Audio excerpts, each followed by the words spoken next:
Can the online students hear me?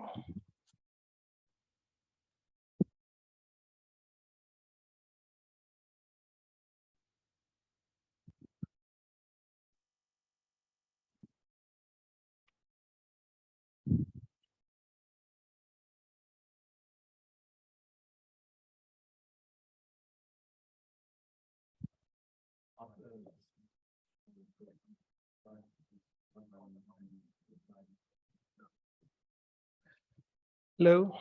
Yeah, okay.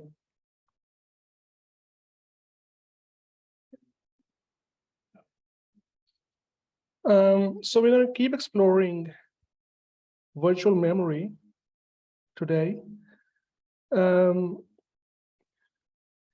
a few lessons that are broadly applicable to systems in general that we are going to explore and remember. So why do we need virtual memory again?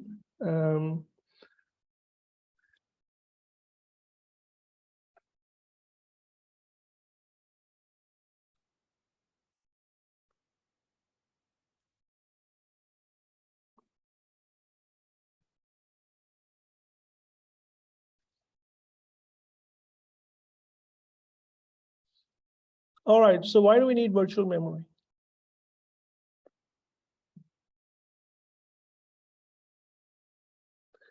We want to give an illusion of a very large physical address space. We use physical memory as a cache for disk resident virtual address space. Our virtual address space is stored on disk. And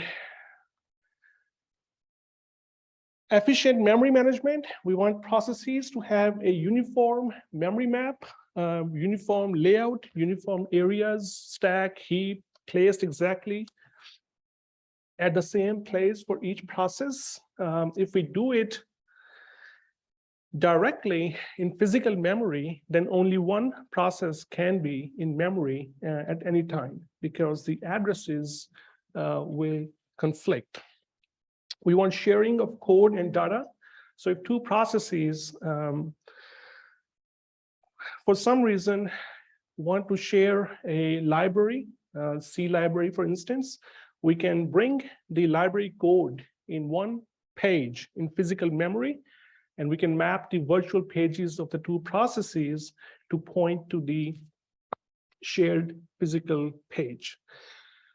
And we use protection. Once we have a page table, once we have page table entries, we can augment the entries with extra protection bits, read, write, supervisory bits to prevent user mode processes from accessing accessing memory addresses, memory locations for which they don't have permission. So we looked at all these things. So the key techniques we have looked at in the last couple of lectures is caching, where we keep a subset of data from level k+1 in a fast medium at level k. This is not just applicable to CPU caches, where you have an SRAM cache in the CPU and a DRAM physical memory at level k+1. This is applicable to, it has broad applications. Anytime you have a slow media with high capacity and a fast media with smaller capacity, you can turn the smaller media into a cache. Web servers do that, data centers do that for a number of different reasons, and processor architects do that for CPU caches. And indirection, instead of accessing the values, the contents of physical memory using physical addresses, we have added a layer of indirection by doing this translation from virtual space to physical space. And this has given us the illusion of a very large address space. Once again, indirection, we will see again and again. This is one of those ideas in computer science, computer systems, which has very broad applications. You can solve a lot of problems by adding a layer of indirection.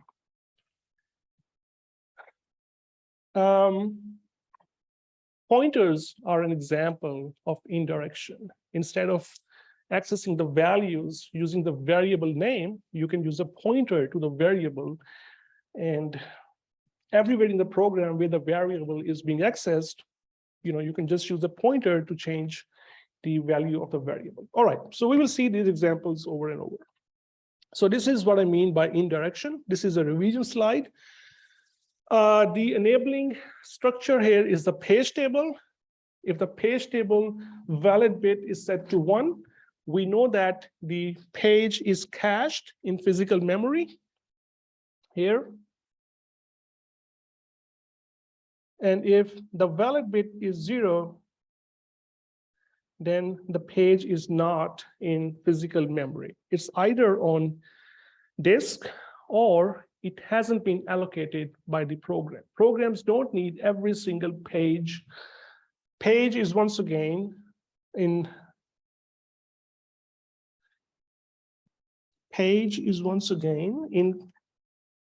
just like cache blocks.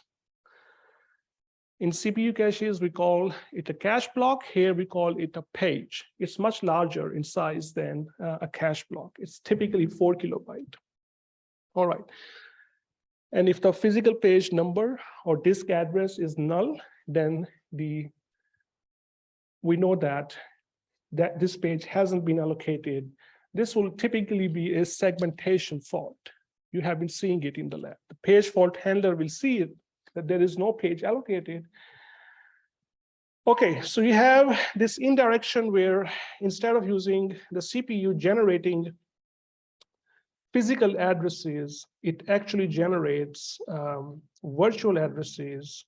And then you have a V to P mapping that is maintained in this page table. And we look up the page table, we translate the address, and we know where to go. Physical memory or disk or invalid access. And we can add these bits so the memory management unit can check if the process running in user mode has the correct permissions. Once you have this table, you can add anything to it. You can use it for a number of different things, and one of them is protection. Not just the memory management unit is getting a translation, it's also checking supervisory. So supervisory, I said it a couple of times, but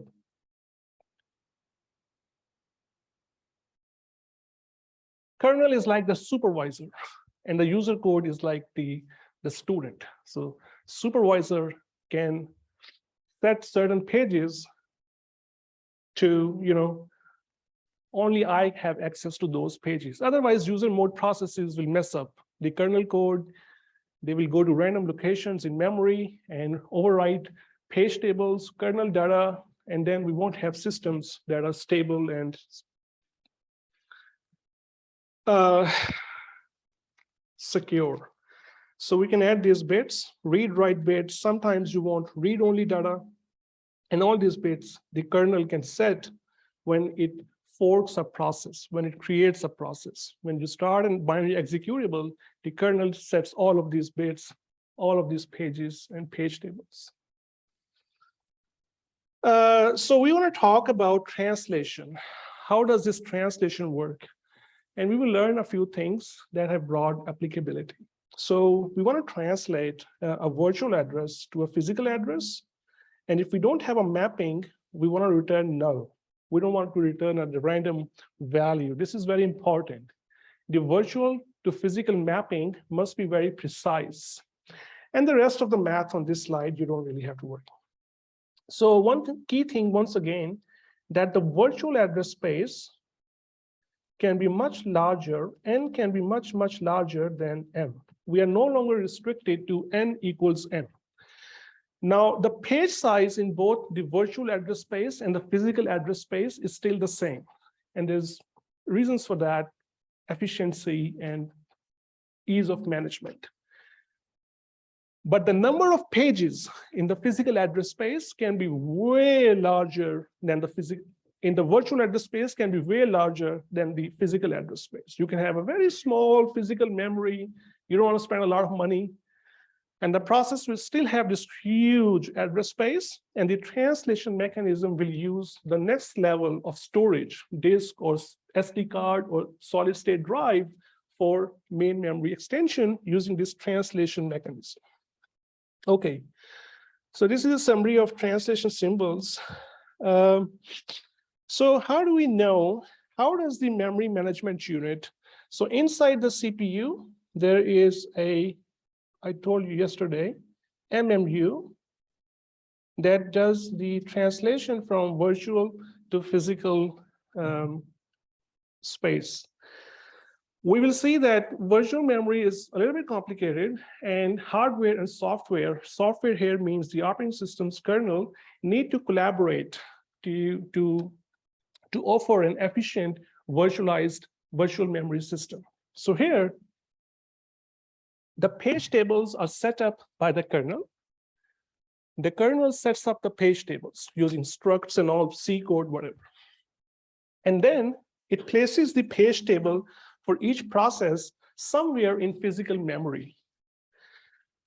And the base address of the page table is a variable called page table base register. This is just the starting address of the page table. All right. And this starting address, when a process starts, is actually stored in a special register on the CPU. So memory management unit knows where the page table of a specific process starts in physical memory. It knows the address.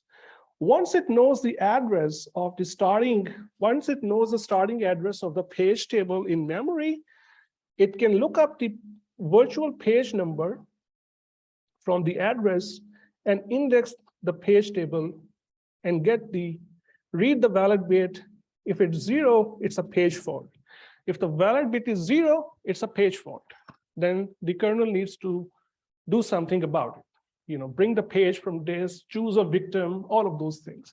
If the valid bit is 1, you read the translation from the page table entry. Okay.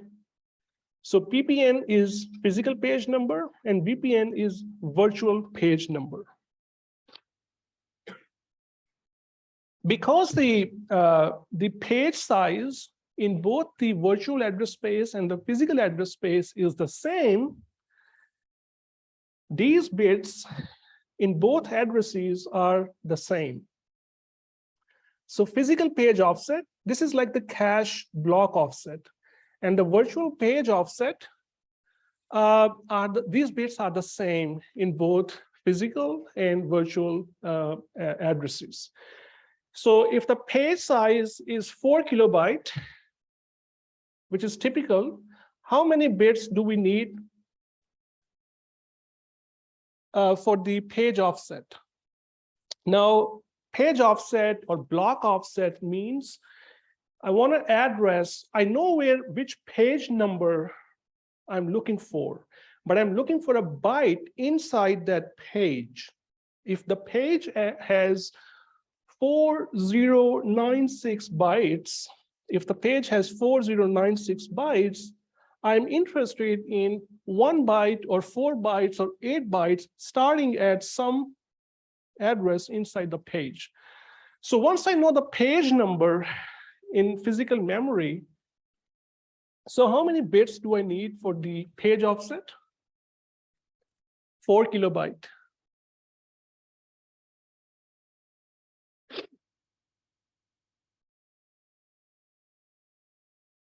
Yeah, it's not easy, but I just want to check that we're on the same page.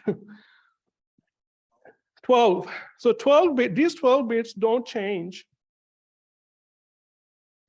We just want to know where the page is located. So page number 0 in the virtual address space is starting at address 0. But in physical address space, it could be anywhere. And this mapping is provided by the page table. We ask it, here's a virtual page number. Tell me where the physical page, what's the physical page number?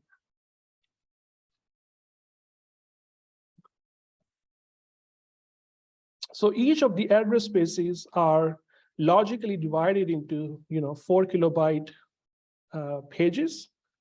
And so page number 0, page number 1, 2, whatever. And so we look at the address.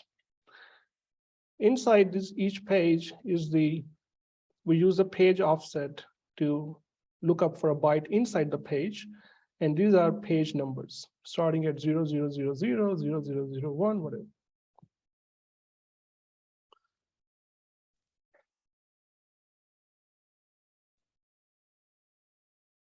So in case of a page hit, what happens? The CPU, once again, always generates a virtual address. The pointer, the address returned by malloc, which you've been doing in the labs, that's a virtual address. That's not a physical address. The pointers, the addresses we saw in the first 2 weeks, where we have those addressing modes and there were registers inside parentheses, those were virtual addresses. The CPU sends the virtual address to the memory management unit, and the memory management unit computes the page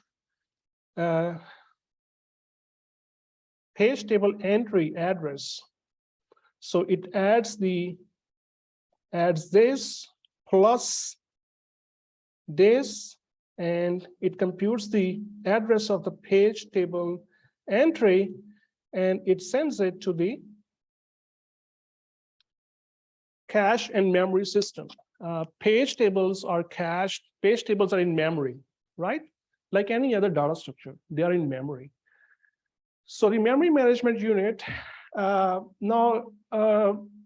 see here that the memory management unit is doing things that we could do in software, but we want to do them fast. This translation is on the critical path. We cannot have an exception and then run a handler in software to do the translation. We want to do it as fast as possible. And this is one of the lessons here. If something is on the critical path, build dedicated hardware for it. Don't leave it to the software. We could have done it every time there's a load or a store, raise an exception, the CPU goes to an exception handler and start doing the translation. No, that's too slow. This is on the critical path. We have a special register that contains the base address of the page table. The MMU, memory management unit, computes the address of the page table entry and sends it to the memory system itself. It's overtaking that role of a software handler.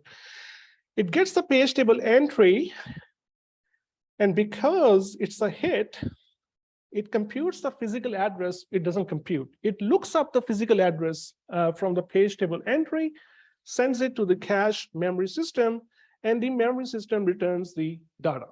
All right.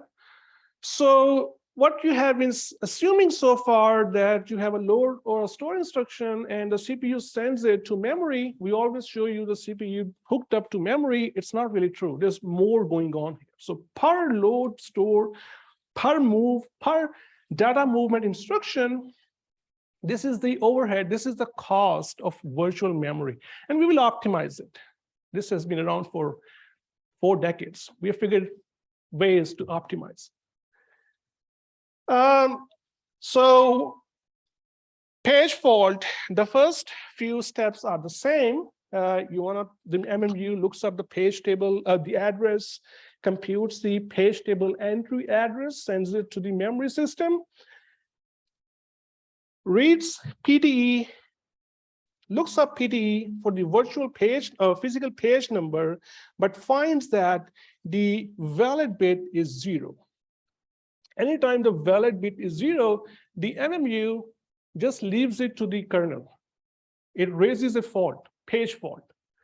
It doesn't try to be smart and guess, is it an unallocated page? Is it a DRAM cache miss? It doesn't have that, those responsibilities. It leaves it to the kernel. Hey, there's an exception, page fault handler. The kernel identifies the victim. We say paging out and paging in. The page fault handler picks a victim page, just like in caches. We would pick a victim block and replace it, send it to the next level and bring something that we want. in this level. So the page comes back, is placed in the memory system, and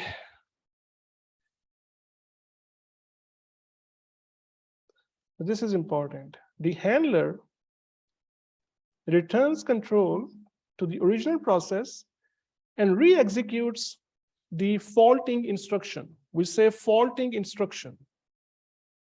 Remember this discussion around synchronous exceptions? This is an example of synchronous exception. This is not an interrupt from the external environment raising a signal on the CPU pin. An instruction executed, and as part of the execution, a page fault, a fault was raised. And now if we re-execute this instruction, what will happen?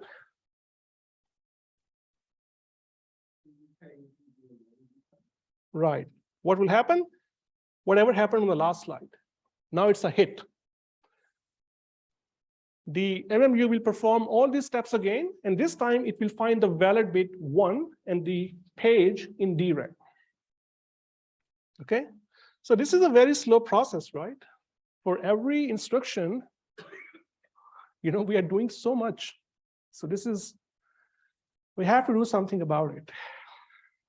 Okay.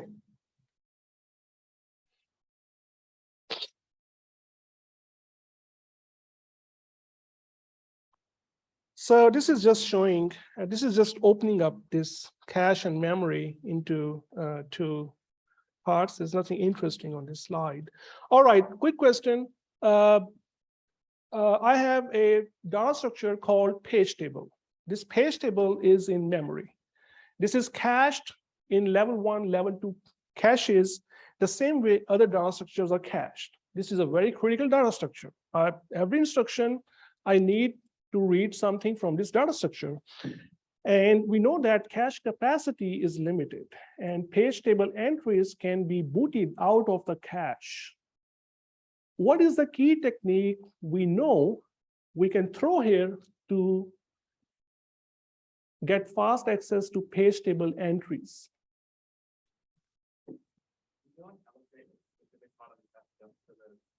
That's one way to do it. That's good. Can we do better? Okay, that's a good answer. You pin the page table entries in the cache, and you say that no one else can use that part of the cache. The key idea is, the key technique that comes to mind is, page tables are in memory. We want fast access to page tables.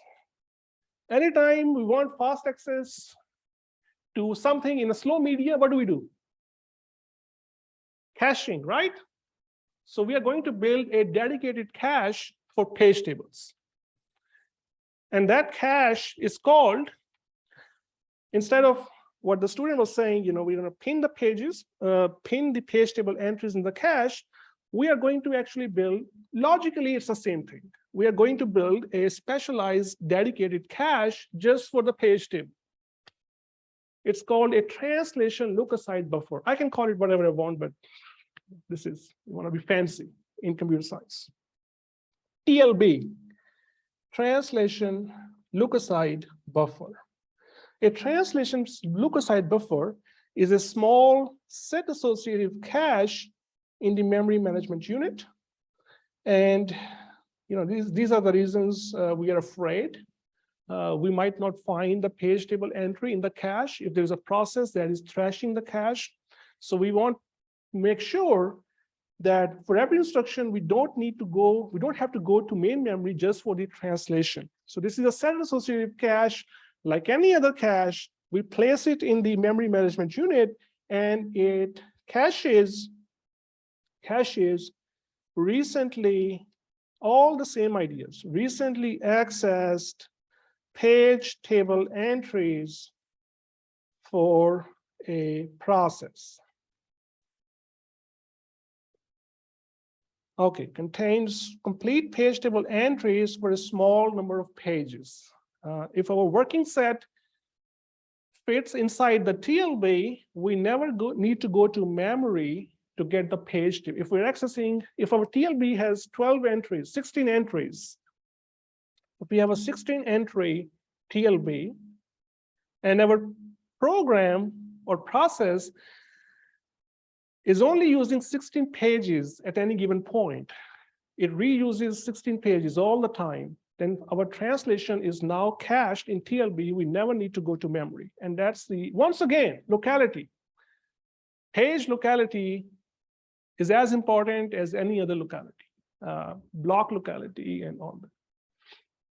If you're randomly going all over the place in your virtual address space, then you will have very bad TLB locality, and that will hurt your performance because you will be going to memory for translating every address.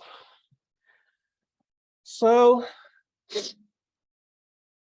MMU uses the VPN portion of the virtual address to access the TLB. The VPN portion is unique to every virtual page. The page offsets are similar, 0000, 0001. So we leave those bits as it is. We don't use the virtual page offset bits. You can think of it like this.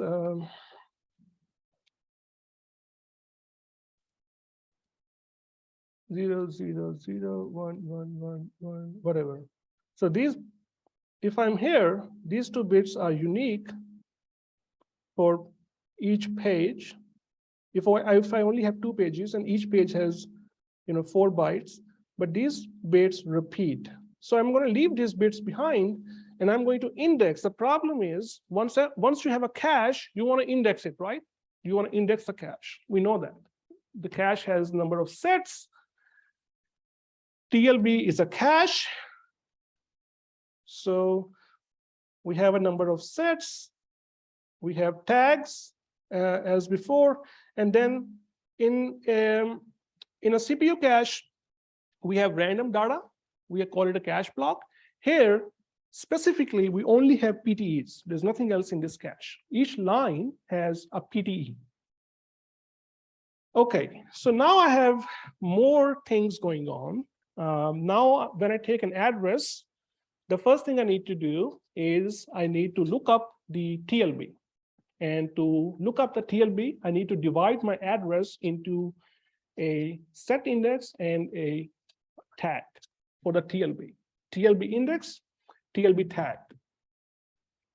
So we'll do an example shortly. TLB index selects the set the same way we select the set of any cache, and the tag matches the line, and this tells us that the page table entry is cached in the TLB. We don't need to go to memory to get the PTE. So what happens on a TLB hit? So TLB hit is like any other cache hit. It eliminates a memory access because the CPU sends the virtual address to the MMU.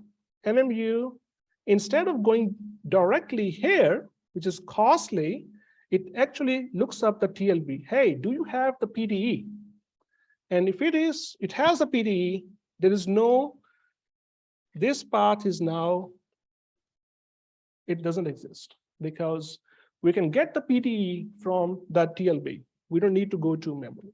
In case, and then MMU sends the physical address to memory and you get the data back. So we have speed up. We have a speed up in our translation mechanism. We are not going to memory for every translation. What happens on a TLB miss? The MMU looks up the TLB. There's a miss. MMU needs to go to memory with the PTE-A, page table entry address. The memory says, here's a PTE. Now, what's happening here is the MMU is filling up the TLB. This is a TLB fill up. When the MMU needs to go to memory to get a PTE, which is not cached in the TLB, and the memory system returns the PTE, the MMU immediately caches it in the TLB, because that's the whole point of a cache. Everything you access in the recent past, you keep it close to yourself. You don't want to go back to memory. Otherwise, there's no point of having a cache. TLB fill up happens, and next time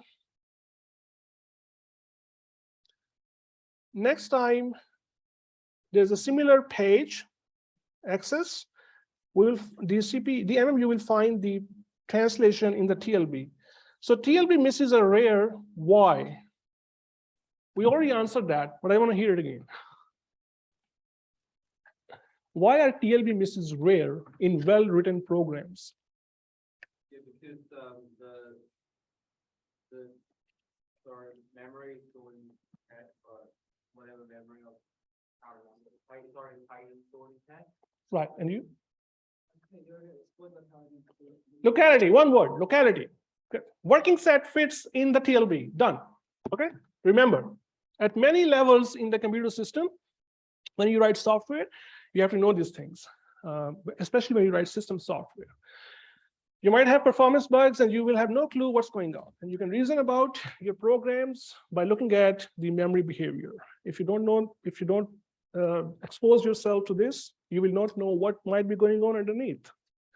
Software doesn't run, magically. It runs on a platform like this. And then you get data. Okay, so locality is something we will remember. Now, here's a problem. Let's do this. I have a 4 kilobyte page size, and I have a 48-bit address space, which is true for most systems today in laptops and servers.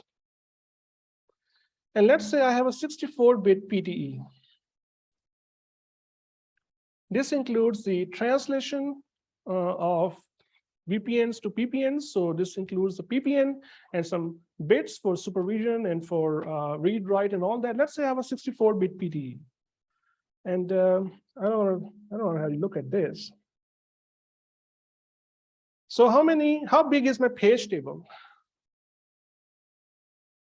Now we want to move towards, so we looked at one optimization, MMU lookups for translation. We optimized this already. We optimized that. We have a cache for page table entries. Now we're going to optimize the page table size. So each page is, so my address space is 2, right? So how many page table entries do I have?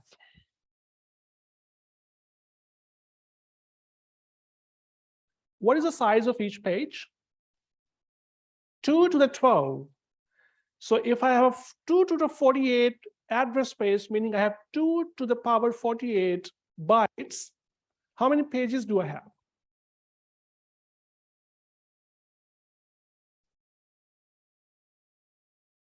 Divide or multiply? Multiply by what? Huh? Minus 12. So 2 to the 48 bytes and 2 to the 12 bytes equals 1 page. So 2 to the 48 divided by 2 to the 12 pages. Pages are just 4 kilobytes. So 4 kilobytes make up a page. So I can divide it by 4 kilobyte to get the number of pages. Just elementary arithmetic. Now, what is the size of a page table? So this is how many pages I have. For each page, I have a page table entry. What is the size of each page table entry? Right. Okay.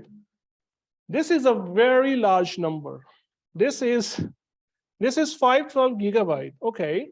So we have virtual memory, we have indirection, we expanded our physical address space, but look what we did. We need 512 gigabyte just to cache, just to have, just for the page table. Very few systems today have 512 gigabyte. So what's the use of virtual memory if want to expand the physical memory space, but you consume 512 gigabyte? What is the key technique that will help us this time to mitigate the overhead, the space overhead of page tables? Very few techniques in computer science. We just throw them all the time, give them different names.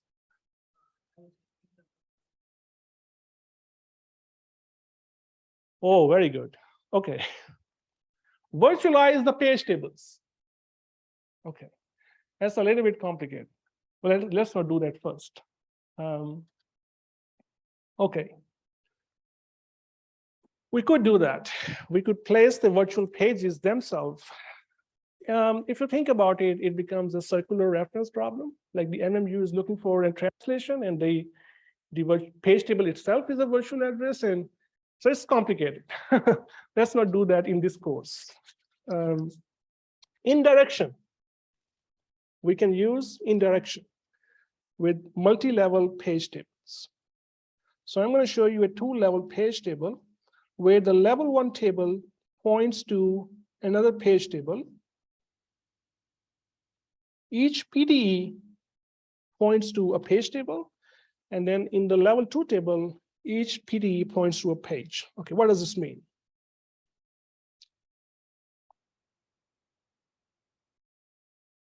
So let's look at this. Forget the left part first, and let's look at the this part over here. This is our virtual memory layout. There are gaps. So these 6K pages are unallocated. These two allocated pages are for code and data. Then there's another contiguous bunch of unallocated pages, and then there are some allocated pages. And this is typical. On a 32-bit system, you might use a large portion of your virtual address space because it's only 4 GB. On a 64-bit system, at least today, we don't write programs that use 16 terabytes. Tera is 2 to the very large number. 16 terabytes of virtual address space. So 2 to the 64 is a very large number. 2 to the 48 is also a very large number. Most of the virtual address space is unallocated, has gaps. And the observation is that if a page is unallocated, we don't need a PDE for that page. We don't need to reserve a PDE for every single page. We can avoid doing that. So what we do is we divide up our virtual address space into chunks. Let's say 4 megabyte chunks.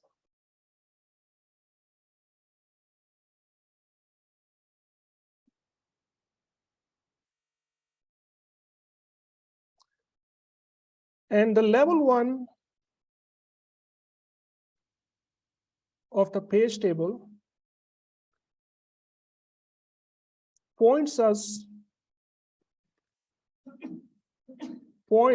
to the base of the level 2 page table.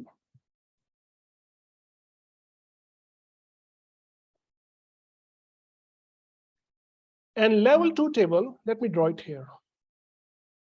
So this is level 1. In the middle, sorry about the very poorly organized diagram here. This is my virtual address space. And this is the level 2 table. So the level 1 table will point to the base of the level 2 table. And the level 2 table will have 1024 PDEs for each of the, or depending on what is the size of each chunk, it will have a number of PDEs for each page in this chunk. So if a chunk is unallocated, my level 1 PDE can just tell me that. My level 1 PDE can tell me that null. Or it can tell me, or it can take me to the base address of the level 2 page table, which will actually contain the page table entries for that chunk, okay? So this way, if a chunk is unallocated, I really don't have any PDEs for that chunk. This is indirection. Once again, we are using indirection once again So here, this PTE level 1 page table, this PTE points to the base address of the level 2 page table. And the entries in the level 2 actually contain the translation from V to P.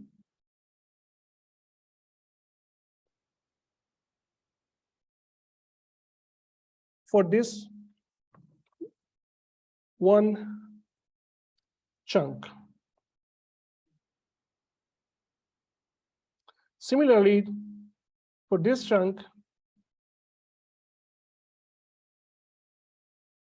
we only have the translations from V to P in the second level page table, and the first level page table just takes us to the base of the second level page table. And for all chunks that are unallocated, we simply set the PTE entries in level 1 to null. So this way we avoid having this for each chunk in the virtual address space. If a chunk is unallocated, you don't have any PTEs for that chunk. You just set the level 1 PTE entry to null.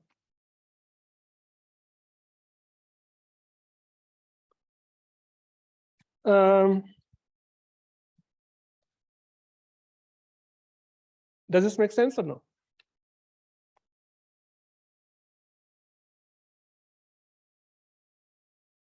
So here you have, in this example,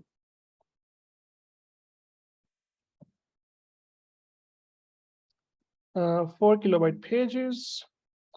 So if you have 4 kilobyte pages, so let's do some math here. If the chunk size is 4 megabyte, and the page size is 4 kilobyte, how many PTEs do I need for this chunk? If the chunk size, if I logically divide my virtual address space into 4 megabyte chunks, let's say, logically in my head, 4 megabyte chunks, okay? And my page size is 4 kilobyte. How many PTEs, how many page table entries do I need for a chunk? So 4 megabyte is my chunk size. 4 kilobyte is my page size. How many page table entries? Right. 1,000, right? 1024 page table entries for a 4 megabyte chunk, right? Now, if a chunk is unallocated,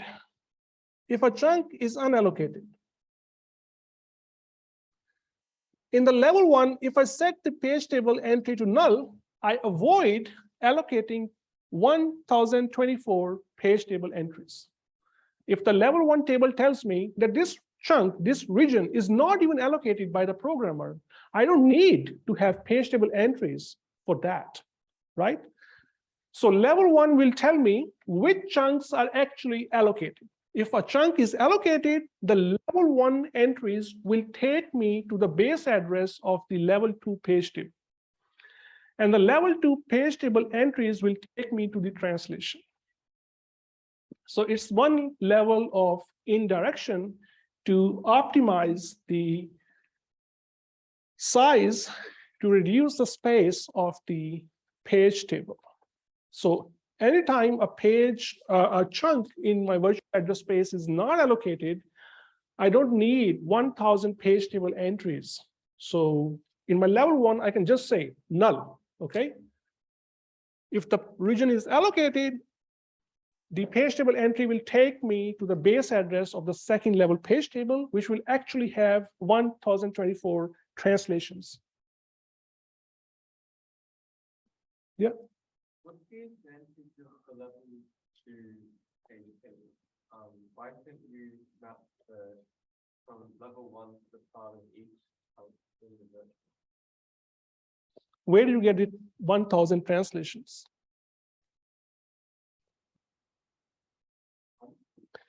So how do you get the translation then? If the level 1 is mapped, to the like top of the block first. these entries are translation from V to P, right?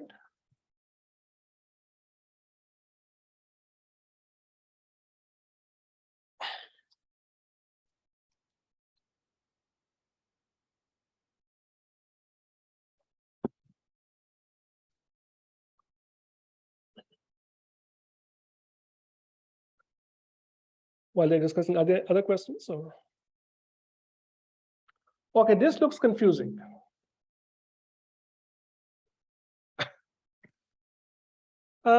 We can return to that later, when we need it. Huh?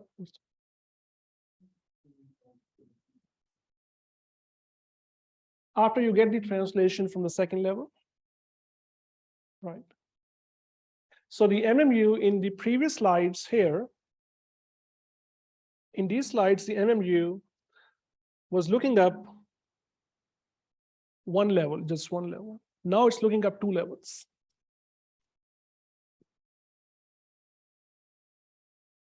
So first it looks up the level 1 table, which takes it to the level 2 table, and then from level 2 it goes to physical memory. Okay, and we can have as many levels as we want. We can chop up the virtual address into different levels. Each time we narrow down our search space, and the last level actually gives us the translation from V to P. And then we have the virtual page offset.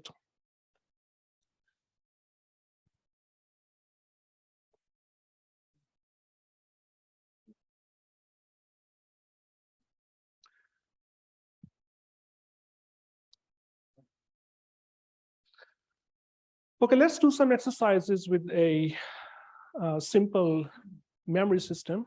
This is a 14-bit virtual. The virtual address space is 2 to the 14. The physical address space is 2 to the 12.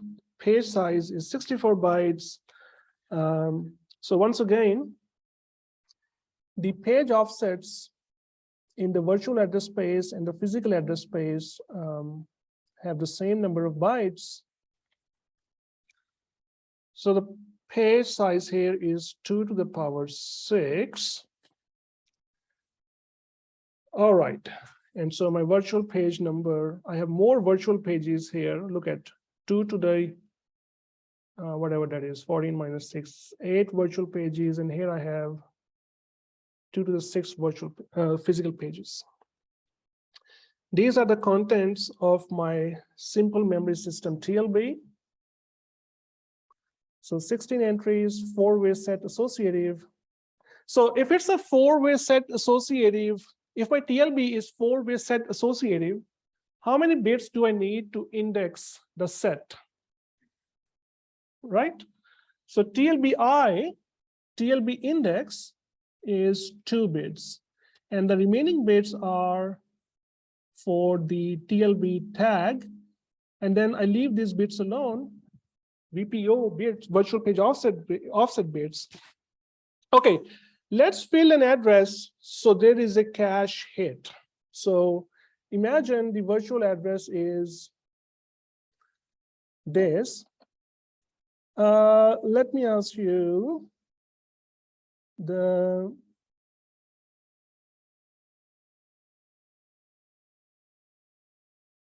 all right, imagine the CPU generates this virtual address, and the MMU is looking up the TLB to find the page table entry to get the translation. Now forget the multi-level tables. Imagine you have one page table entry. Is it a TLB hit or a TLB miss? Who says hit?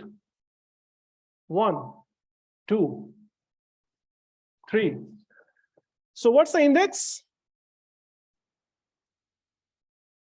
Do I have the tag? Is the valid bit 1? TLB hit. All right. This is my page table, simple memory system page table. Okay. So these are my virtual page numbers. Virtual page numbers are not actually stored inside the table. This is just an index. Here, just I'm showing for illustration purposes.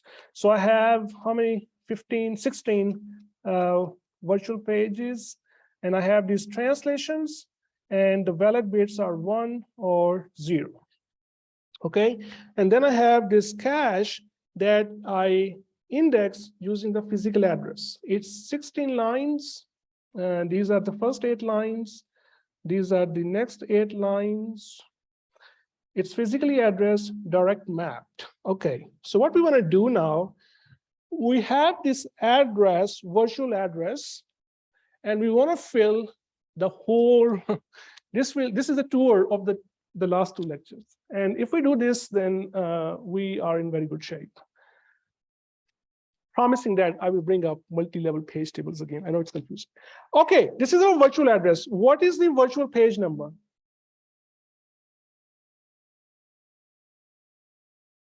This is the VPO.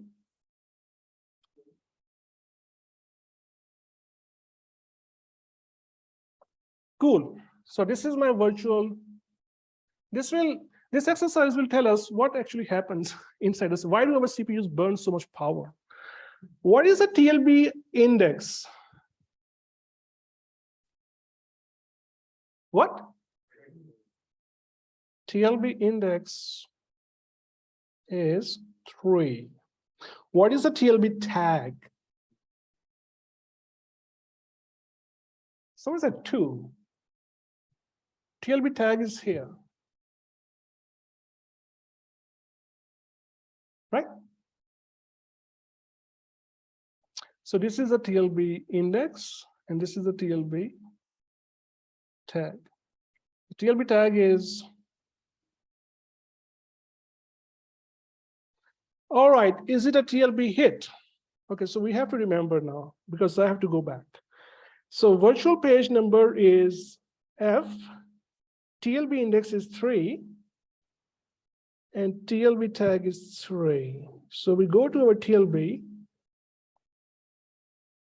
set number 3, right? Tag 3, do we have it? Is the valid bit 1? So we're gonna grab the translation, 0D.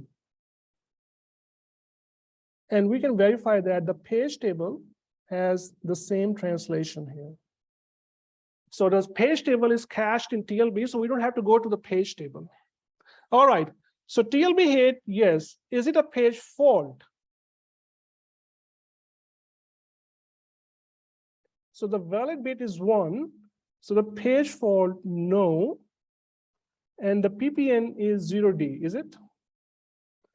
All right, so at this point, we have the translation of virtual address to physical address. So what's my physical address now?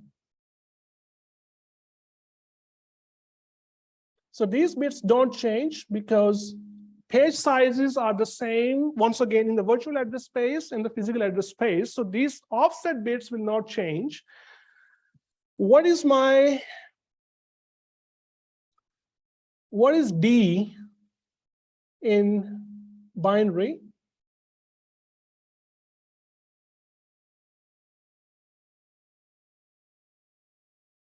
Cool. Okay, now I have my physical address. Once I have the physical address, what is the next thing I need to do? Access the cache, right?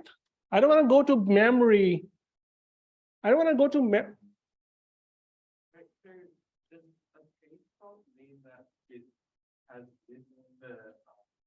It's not in it's a DRAM cache miss, period. Simple.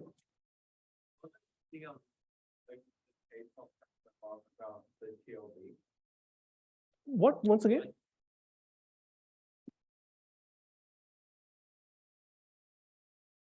Yeah, sorry, is like page fault a TLB? No. TLB is an optimization. It has nothing to do with page faults. TLB is just caching the page table entries. Okay, the page table entry, if the valid bit is 0, it means the page is not in physical memory. You can read the page table entry from wherever you want. Okay, it could be anywhere. What the page table entry tells us, if the valid bit is 1, this page is in memory. Otherwise, go grab it from disk. Page fault has to do with whether the page is in physical memory or no.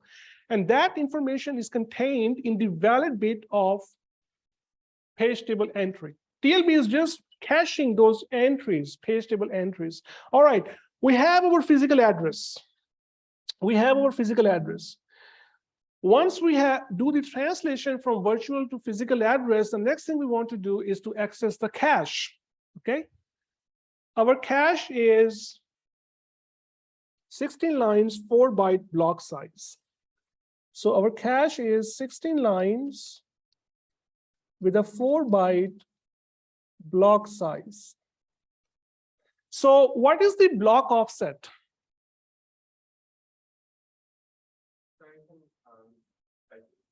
Can you explain again how we know that it's not a page fault?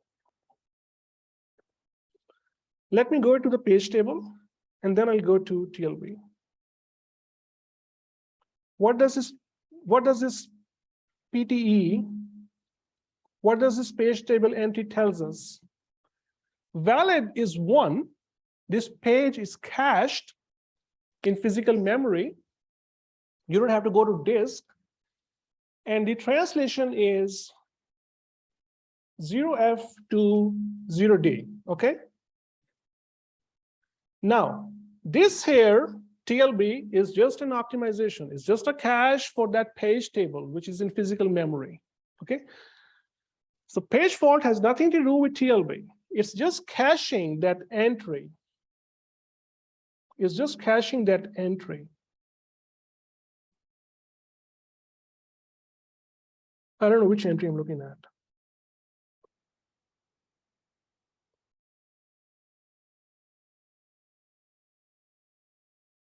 Okay.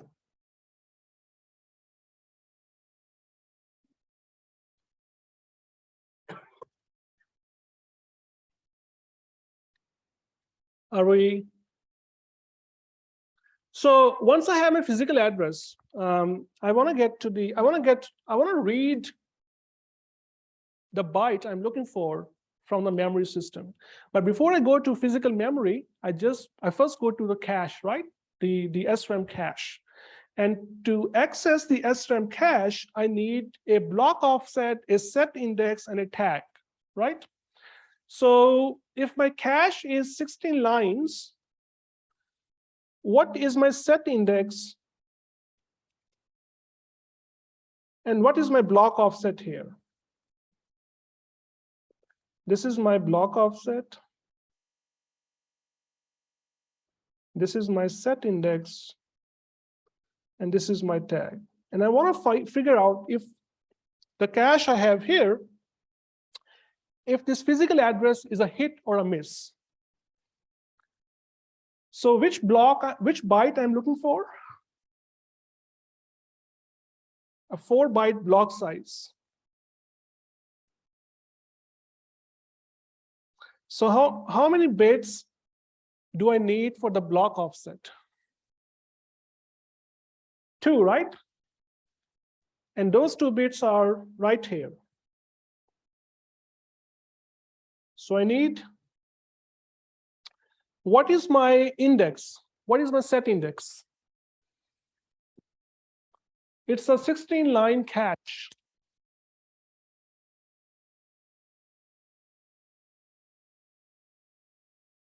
The index is 4 bits. And the remaining bits are the tag. What is this? Okay, 050D.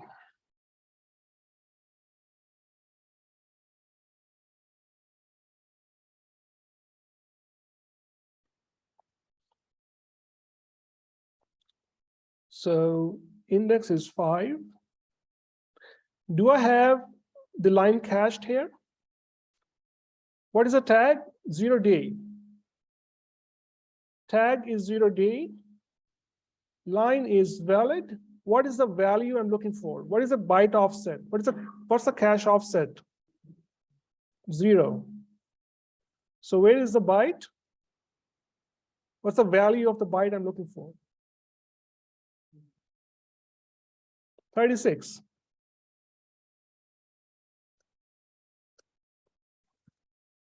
All right. That's the whole memory system for you. Now, let's do it again. One more time, another one. I want you to, this will help you. Okay. Now, what's the virtual page number? What is a TLB index? What is a TLB tag? 0, 0, 0. We first go to the TLB.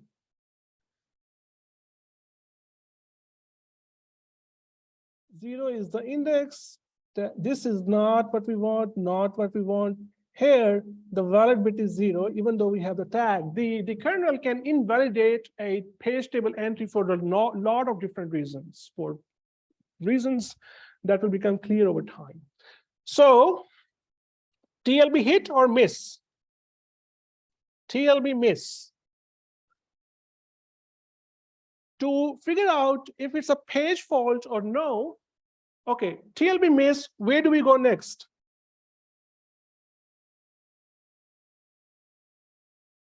Forget the first level, second level. Let's assume we have only one level page table in this example. This is a simple memory system. TLB miss, where do I go? Page table.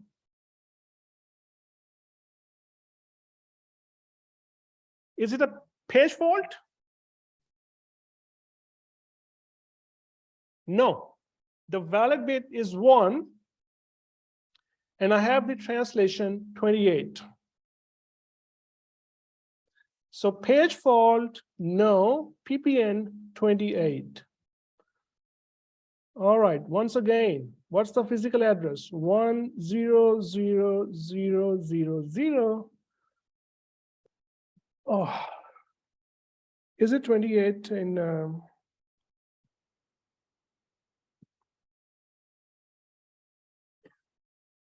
can someone do this? 6.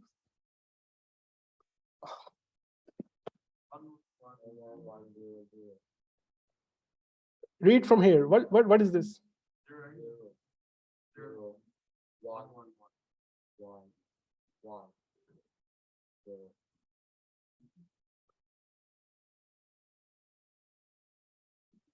Okay. Oh, that was easy actually. Yeah. So cache offset. So once again, 16 lines. We are done with the translation. Now we are going to go to the memory system. 4-byte line size. It could be 0x, 28, 28, physical page number. Sorry. Everything is in hexa. Sorry.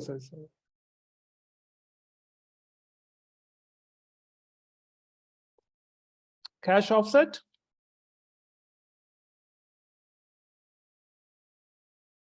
Come on, I need 2 bits for my cache offset because my line size is 4 bytes. If I have a line size of 4 bytes, how many bits do I need to index those 4 bytes? 2, right? And those 2 bits are right here. So cache offset 0, cache index. I have 16 lines. Tag.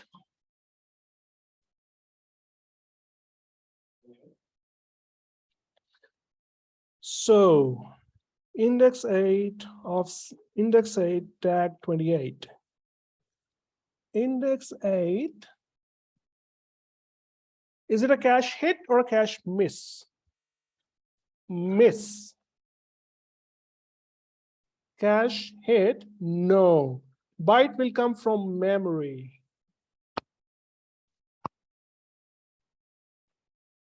TLB miss. page hit, cache miss. It could be TLB hit, page fault. It could be TLB hit, page table hit, cache hit. You want to do the third one on your own.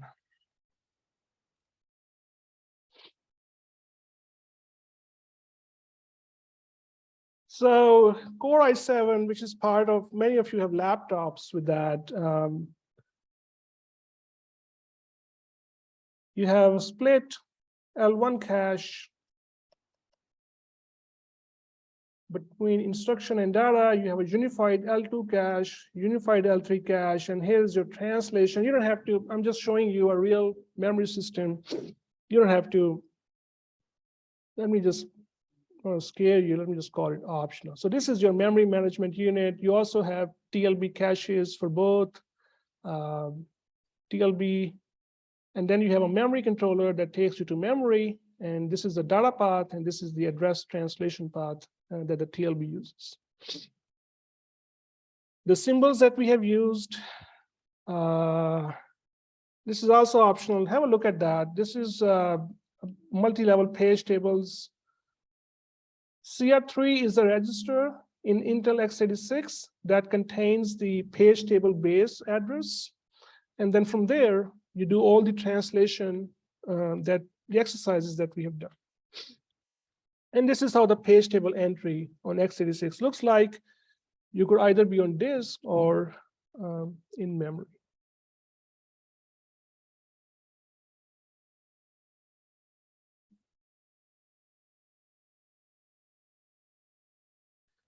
Let's discuss, try to do this, because it's interesting. So I want to get your, what is the problem here? There is a performance problem here that we can do something about. So can anyone guess why? What is the problem here?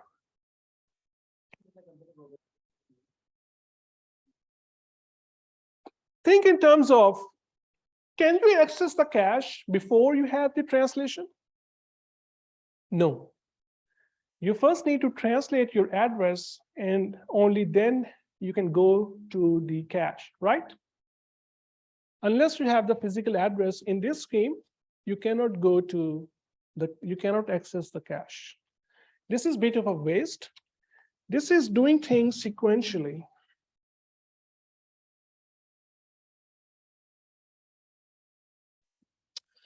So a cache access consists of set selection, set indexing, and then tag match. So this is sequential. You first do the translation, and then you do the cache access. And we know that the cache access has two very distinct parts: set selection and tag matching. And let me say that you can do set selection before you do the tag match. Does anyone see here an opportunity for squeezing a few cycles out of, like, accelerating the process? Do I really need to wait for the full physical address in order to select the set of the cache? There is an opportunity here.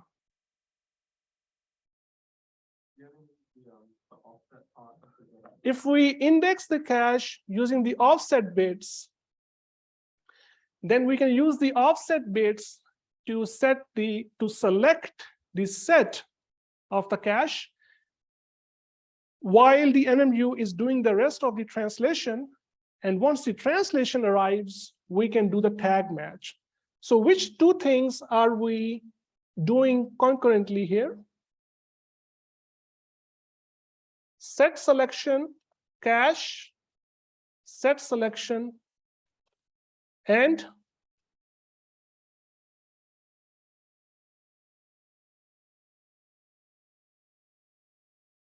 TLB lookup. Translation is nothing but a TLB lookup, right? The problem, what is the problem with this scheme? There is a limitation. It's really cute. You know, we observe that the page offset bits in the virtual addresses and the physical addresses are the same.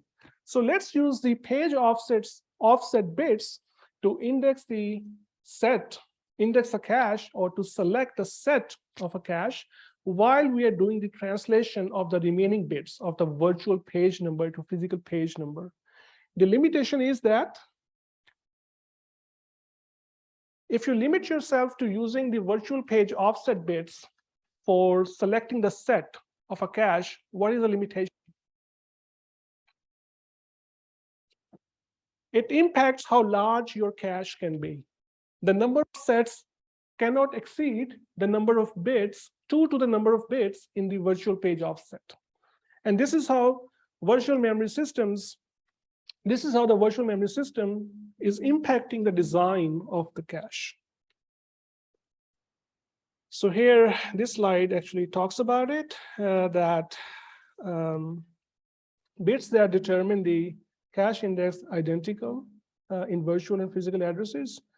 This is called a virtually indexed, physically tagged cache, VIPT. VIPT, virtually indexed.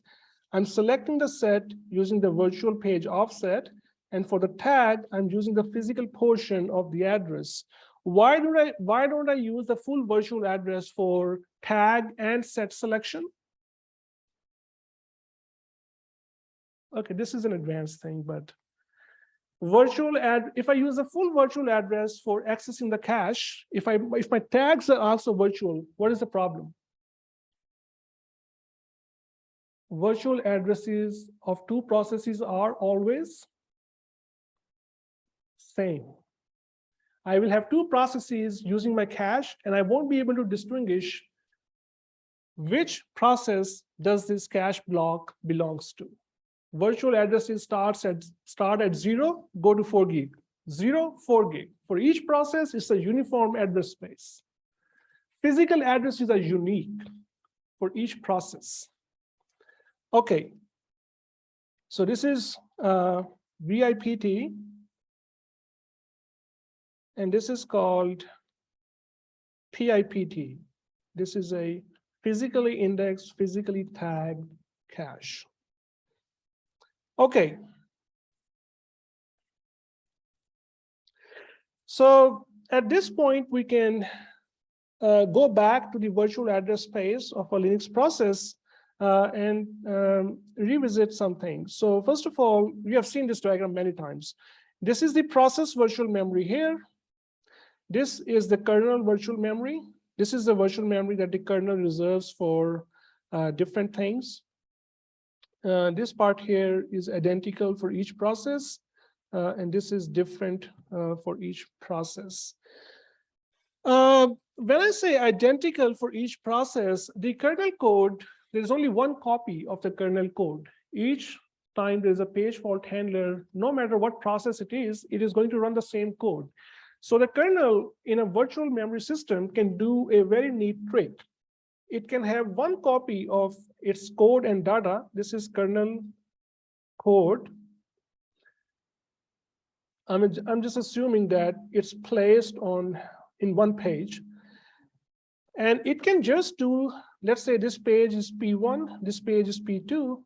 So it can just, if there's process A, the kernel can just map its virtual pages to physical pages. And there's a process B, the kernel can map, V4 to P1, V5, and V3 to P1, P2, whatever. So you don't need multiple copies of the kernel code and data for each process. You bring the you bring one copy of everything in physical memory, and you just play with your mappings. So two processes, you just set the virtual to physical mapping to point the virtual pages to the kernel code and data, and they will all share. This is a way to share code and data. This is a sharing using virtual memory.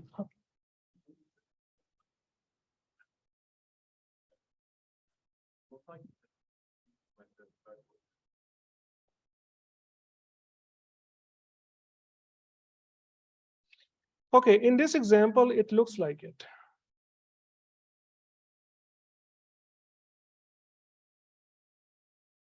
Because I chose my cache sizes and everything, so it looks like a VIPT, but no. So I'm assuming that I'm translating before accessing the cache. So imagine if my block, if I have a 16-byte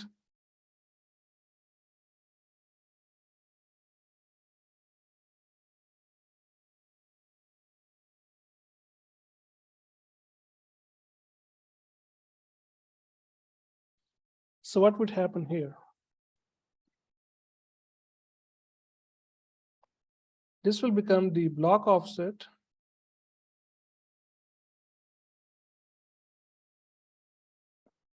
This will become the cache index, and then so then I lose the property that, so if you use VIPT, you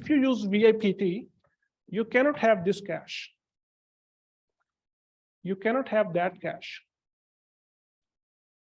In PIPT, you can have that cache because you're waiting for the full translation before indexing. And I chose my example, simple example, to make it look as if, but VIPT imposes restrictions on cache organization. You cannot have an arbitrary cache. You have to limit yourself in some way, either in the number of sets or in the number of, actually in the number of sets.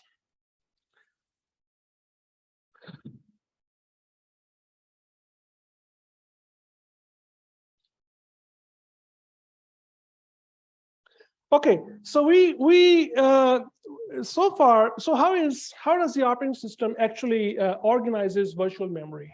You know, if it's an illusion, if it doesn't really exist, what exactly is the, how is it actually realized by the operating system? Inside the operating system, there is a task struct. It's just a struct, like the structs that you have written. It has a bunch of information about the process, PID, program counter, a number of other things. One of the members is MM, which is a pointer to MM struct. The MM struct pointer contains PGD, which is a page global directory. This is actually the base address of the page tables. Points to L1 page table. And then there is a member called mmap that points to a VM area struct. And the process virtual memory here is divided into a number of areas, where each area consists of a contiguous number of pages. And this struct characterizes each area. So for this area over here, this struct has the end, the limit, the start, protection bits, flags. Flags tell the operating system if it's shared or private to each process. And then these structs actually are organized as a linked list. And there are gaps in the virtual address space. And all the areas have a corresponding VM area struct. A page has to be in an area which has a corresponding VM area struct.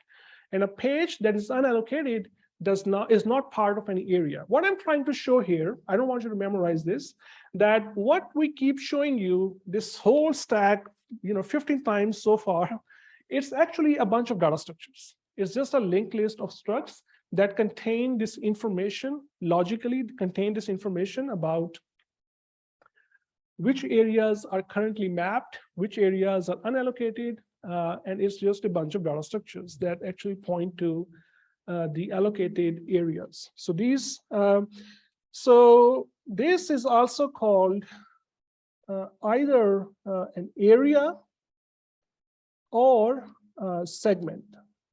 Sometimes we say data segment, sometimes we say area. There is no fixed terminology. Here is your heap for which you are now building allocators. There is a memory map region, I'll talk in a little bit.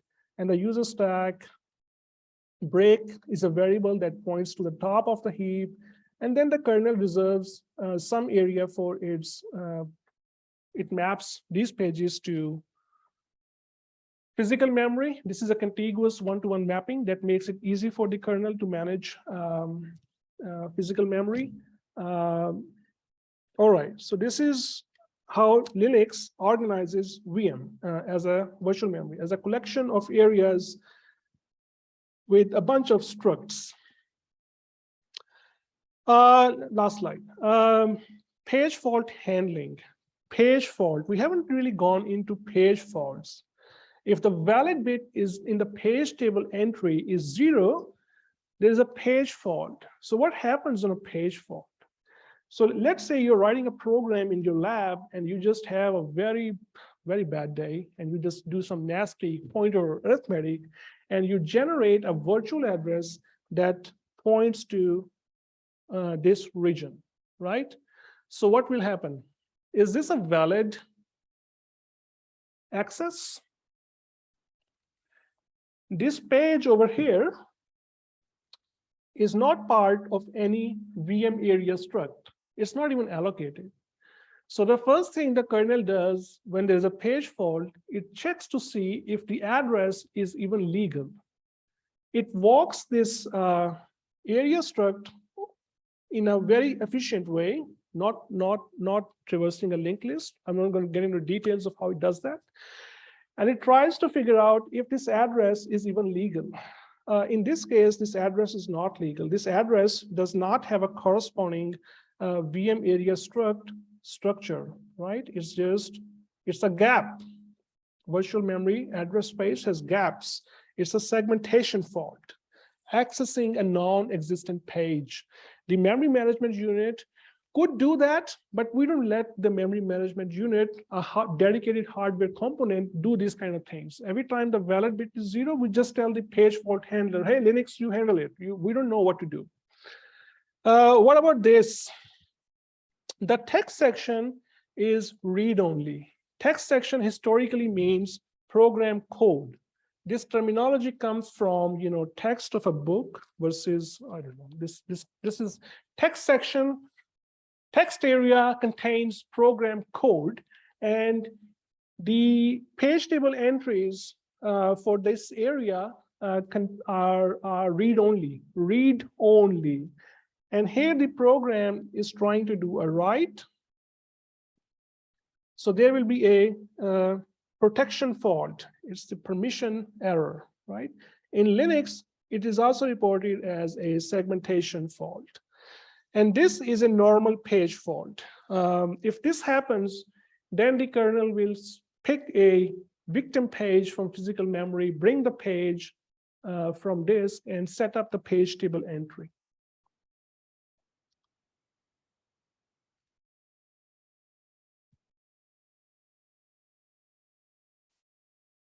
So VM areas, this is important for your lab. Let me just do this. VM areas are initialized by associating them with disk objects. And you can think of object as a file on disk.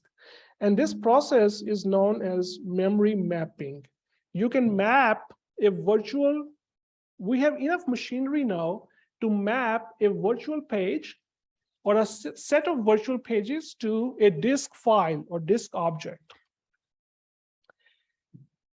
Area can be backed by regular file, which contains some data, for instance, an executable object file, a photo, or whatever. You can associate a virtual page with any disk object.